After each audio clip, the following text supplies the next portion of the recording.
What's up, everybody? This is D from Brooklyn, and as you can see, I'm here looking at the controllers. The conditions are changing. It's getting hot. Temperatures are rising. The tanks are rising, and I'm going to show you how I prepare and how I handle the changing conditions with various types of control. So stay tuned. From this moment on, you will now be known as Sharkbait. Sharkbait! Ooh ha ha! Welcome, brother Sharkbait. Sharkbait! Ooh ha ha! Enough with the sharkbait. Sharkbait! Ooh, but So thank you everybody for tuning in and staying loyal and hooking a brother up support wise and just keeping up with posts and staying tuned with what's going on with all our tanks because sharing is caring. Nobody's an expert, but I can always talk about what works for me and what I've learned from other people. And that one thing is dealing with reef conditions in the summer.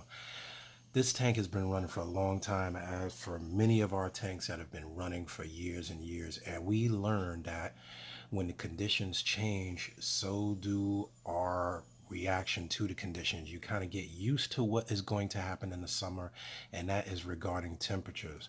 Now, this tank is definitely hit 85 degrees on a norm every summer. I'm expecting it. People often ask me, well, D, you keep an easy coral or you don't keep this coral, you don't want to like this type of acro or this type of thing in there. Many corals will do well in one tank and not do well in other tanks. This is why I have multiple tanks. Some things will strive, and knowing that I have this system in my main area, basically my dining area where the temperature is controlled because I have air condition basically mounted right above it. I know that this is going to go through certain changes that the other tanks won't. And one of the things is I do let this room get hot, especially when we go on vacation.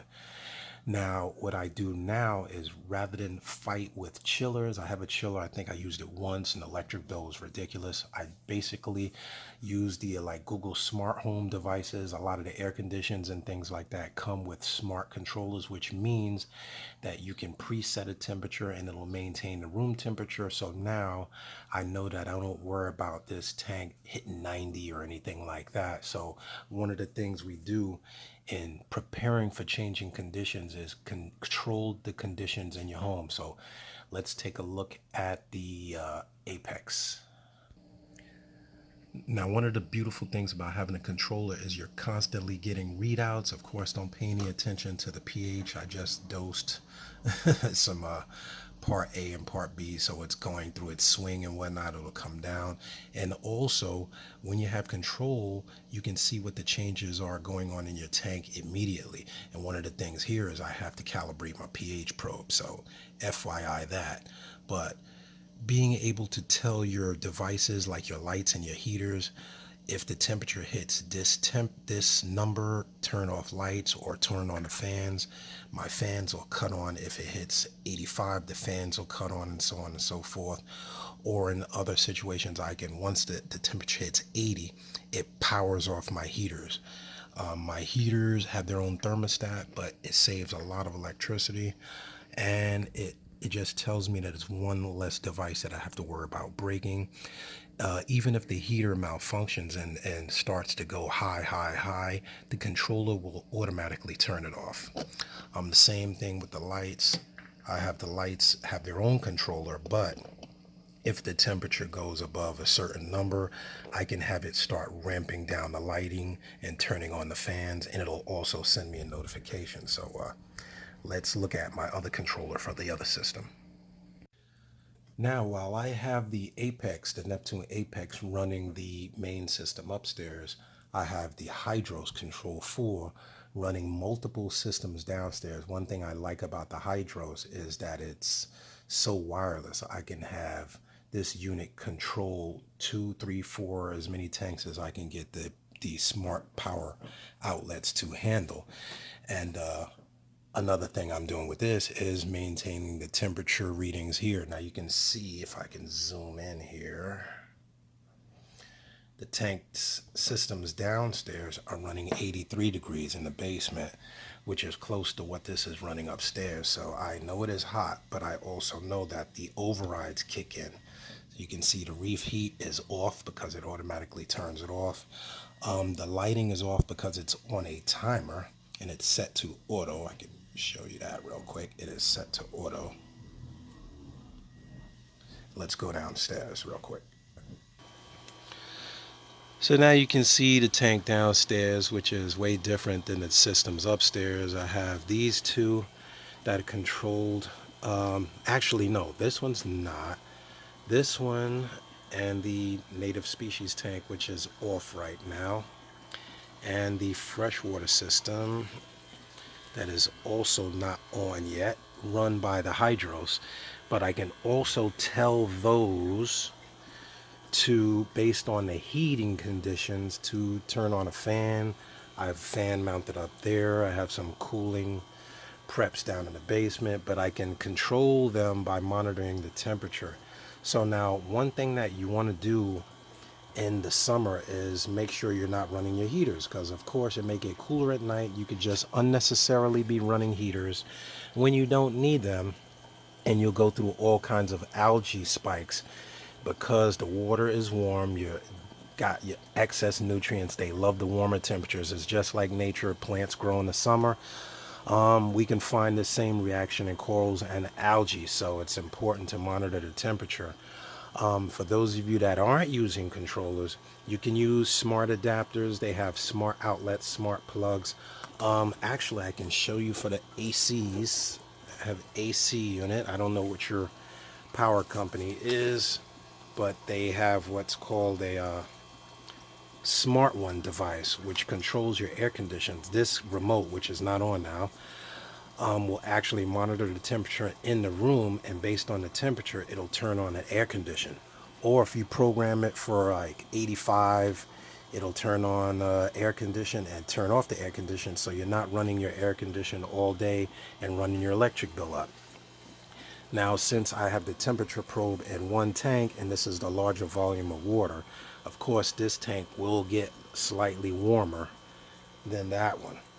So if you have multiple tanks, you probably want to put your temperature probe in the smaller one because the smaller one is going to raise temperature quicker than the larger one, or vice versa. You can just give this one a 5-degree or 3-degree variance and control it that way. But that's one of the great things to do. Now, if you're not running any kind of controller and your temperatures are rising, you may want to set your lighting to cut on later in the day.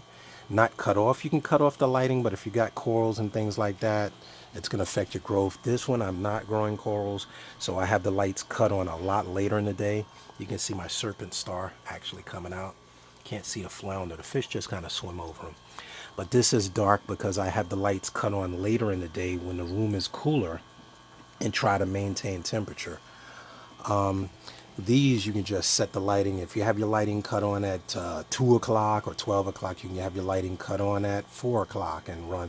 Same cycle. If you want to run 8-10 hours, just have it cut on later in the day. This way your tank will run cooler, and you won't be killing your electric bill. When you got multiple tanks, you're always watching that electric bill. So yeah, I maintain the temperature down here at 83. I can focus. 83 in the pH here. This probe is actually calibrated, so sorry about that. That's how I control that. The other thing is, if you're in a room with windows, you want to keep those blinds down so you're not getting direct sunlight on your tank. The tank's doing good. I did lose some zoas here, and I saw my shrimp. I had the shrimp in here. I saw him pecking on those zoas, and those are my beautiful red and white zoas, which I'm kind of upset about. So I might have to find those damn camel shrimp and get them out of there. They did get rid of the aptasia. I had a little aptasia, but that's a whole different video.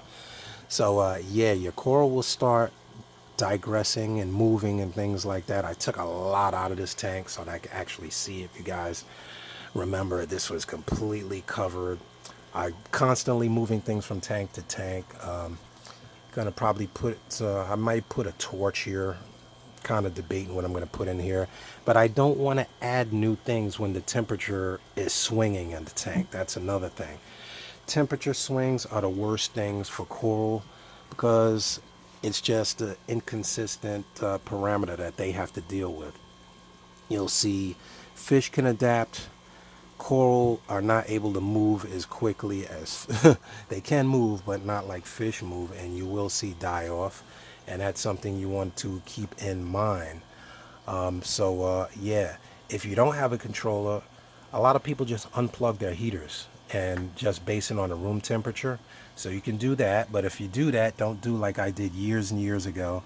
I just looked one day and saw my tank was like 72 degrees, and I says, oh yeah, I forgot to plug the heater back in. So don't do that. Don't be a dummy like me. Monitor your tanks, especially if you have more than one. Don't forget. So another thing you can do is, as I do, people, if you're not running protein skimmers, if you have a problem with your protein skimmers, if you see drastic fluctuations in pH, oxygenate your water, gas exchange, displacement of CO2. CO2 will bring your tank pH down. I keep this tank oxygenated only because I have a pump.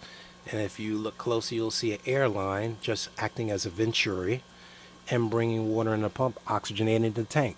This has no protein skimmer on it, nothing but aqua clear, so it's water changes and TLC. But oxygenate your water and you will definitely see a stability in your pH. Now this has a protein skimmer. If my water level's low, I don't know why my top off isn't kicking in. I must have to add water.